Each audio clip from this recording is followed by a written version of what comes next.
The liberalization, privatization, and globalization of Indian economy began after the government headed by the then Prime Minister P.V. Narasimha Rao and Finance Minister Manmohan Singh announced opening the Indian economy for foreign MNCs on 24th of July 1991 during annual budget.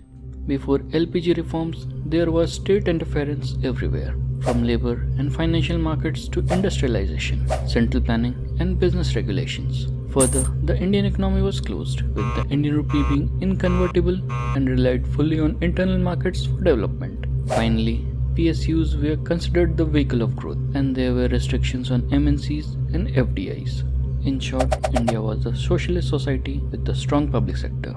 Opening up of the Indian economy to foreign companies helped India increase its GDP gradually, and by 2007, India became a $1 trillion economy. In fact, as of 2021, the Indian GDP has crossed $3 trillion mark. But the scenario that looks so rosy isn't as rosy after all.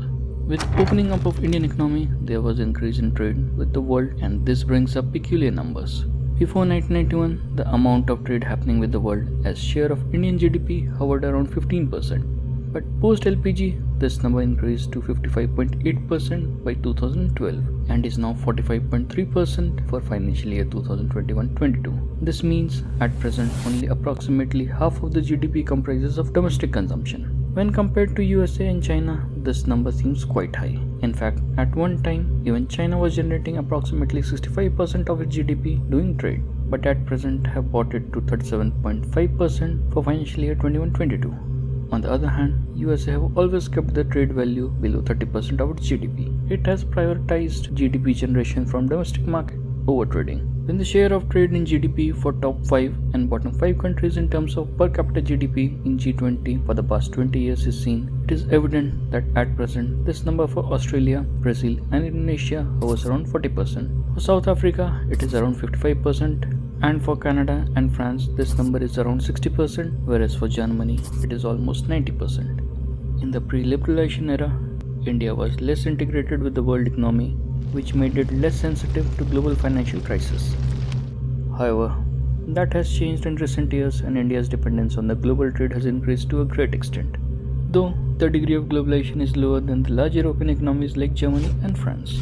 The main reason for Germany and France to have such high trade share in its GDP is because of European Union's unified trade regime. Further, Germany being one of the largest exporters of automobiles and engineering and chemical products to whole of the world, especially EU, naturally adds up to the GDP.